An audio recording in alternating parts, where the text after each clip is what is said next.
Hey, how y'all doing? Well, Happy New Year to everybody. It's 2026. Uh, yeah, to think about that for a second. In a lot of ways, I'm kind of recalibrating, so I'm a little slow getting back going. Just not only on the movie series, but a lot of the other stuff I'm doing.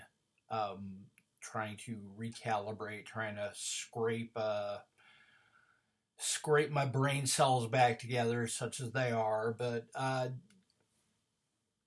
what's a good place to start? Well, I'm kind of sitting here wondering what the hell, why the hell I have not gotten around to Lake Mungo yet. Lake Mungo kicked my ass. Lake Mungo is an awesome movie. And I wanted to discuss this one a little bit with you. The thing I love about Lake Mungo is it's one of these ones. It's kind of a subtle movie. It doesn't come out and throw jump scares at you, which is fine because I'm not into that. But it's just kind of a movie that creeps up and creeps into you, and then you go away and you think about it for a while, and you just kind of like, ugh. And I quite dig that. Caffeine addiction being sated. Um, so, I'm going to bavar a little bit for a while about Lake Mungo.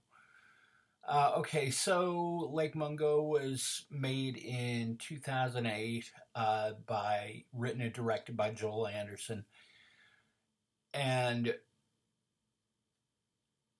was just kind of summarily forgotten. Never got a lot of play, was just kind of summarily forgotten. But I think it's picking up strong word of mouth, especially on the internet. And in fact, I think that was where I first got an idea of it and decided, hey, I want to see this movie.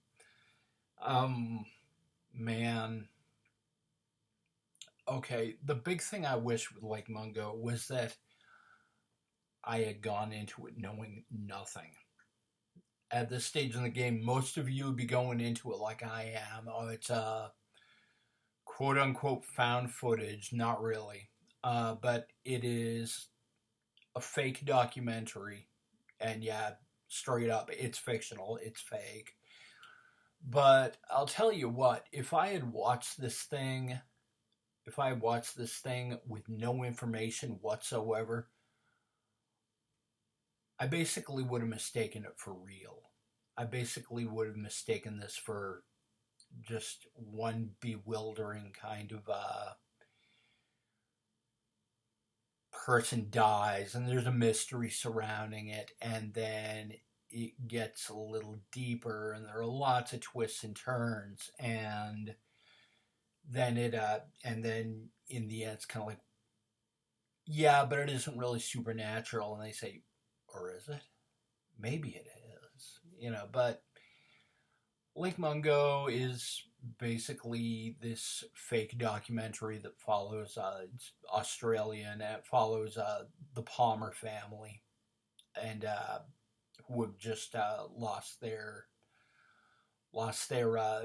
daughter Alice on a swimming on a little outing where they're swimming at a lake and whatnot, and she by a reservoir, and she turns up dead. And it kind of goes through the process of all the people around them, and how shocked and saddened and taken aback they are with, down to the core, the family, her family, her mother, father, and brother, and how they are all coping with the grief. And turns out that the brother is going through some messed up stuff, and he's coming away with these wounds on him or something, and then which never are explained really. I don't mean he's getting in fights in school or what's going on, but it turns out he's kind of turning into quite the, I don't know, but he starts taking photos around the house and around, and these little images of Alice start appearing in them, and it's like, oh, holy crap, is it a haunting? Is it a ghost? And just to get through all the spoilers, just if you're already watching this, you already know it's a fake documentary. You've probably seen it yourself. That, of course, that the son, the brother, is doing this. He's faking these photographs as maybe kind of a coping mechanism, maybe as kind of an ill-advised tactic to help his mother deal with the grief, something. And so it's like, there's the big twist, there's the big revelation. Well, that big revelation happens fairly early on, but you find out certain things. You find out he's going to this radio psychic, who I guess is probably a grifter, but he's kind of a grifter with a good heart. And he is kind of going through this therapy and going out with this guy and going on remote locations to try to he's kind of just trying to tune into dead people, I guess. And so he starts doing that, and the mother gets involved, and she ends up kind of going to this guy as sort of a therapy. But a lot of revelations come out. There's a point where the mother is looking at where she wants the body to be exhumed because she wants to see it for herself, just to be sure, and she is. And the whole thing is presented about as realistic. It's not overwrought. It's not like these are actors. You would really mistake these people for being the actual people in a documentary. And but she has the body exhumed. She looks at it, and she finally, any kind of denial going on in her head is just finished. And it's just, okay, I accept that, my daughter is dead. I've got to deal with it. And she's looking through these photos, and she sees this image, which is not really Alice. It's double exposure or something like that. But she looks over to the corner, and you catch a bare shot into Alice's room, and there's another person in there, and it's her neighbor. It's the neighbor, and basically you find out Alice was involved with her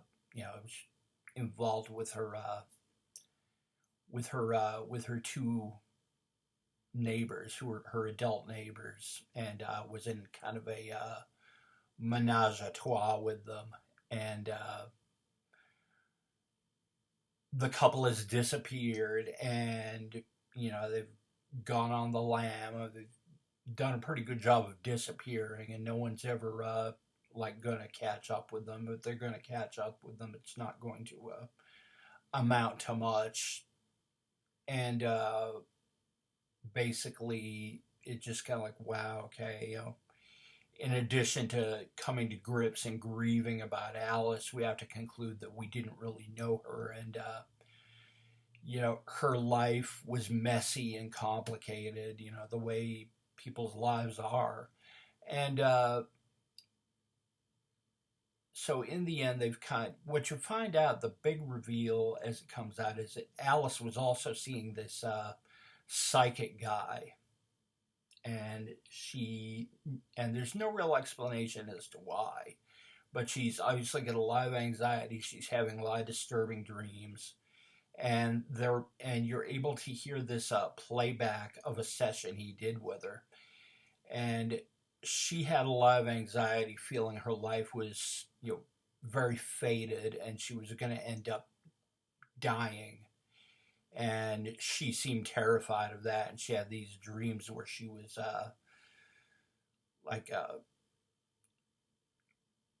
where, I don't know, Mrs. Palmer has a vision at one point or a dream where she's talking about seeing Alice, and Alice is running at her and yelling at her and is really angry and vicious and attacking her. And she's really kind of frightened by it. Okay, Alice has kind of almost a parallel dream where she's kind of going around the house trying to get everybody's attention, but no one's really listening to her. And the family kind of pick up the pieces of their lives and they move on, and they decide they're going to leave the house. And so they move out of the house. They take one last picture of themselves outside the house. And you look over in the window of the picture and you see Alice staring outward at them. And then it goes back, as the credits roll, it goes back over the pictures that the son has taken. And you're seeing all these photos, and Alice's image. You see the fake images, but then you see the other image, which nobody has seen up to this point, which is Alice also turning up in the photographs all over the place. Anywhere the photos are being taken, she is eventually popping up, and you're seeing this spectral image of her, and it's like, wow. And it's like, okay, well, life does go on, but in other ways, it's like, yeah, life goes on, and perhaps there is an afterlife, but it almost feels like her worst nightmare is coming true, because yeah, here she is, a ghost being left alone by her family. She can't contact them or anything, and they've gone away. She's still there. And she's all alone. She's got nobody, which is one hell of a haunting feeling to leave with. And yeah, just part of the special social services that Lake Mungo does deliver. Anyway, that's my first movie for 2026, and hope y'all enjoyed it. Going to be trying to dredge up some other ones, thinking about some other fun ones I can bring to the series that folks might enjoy, or maybe I've set you up with, wow, maybe I need to check that one out. And if so, then I done a good thing. Anyway, take care of yourselves. I will catch on the flip-flop for more of this stuff.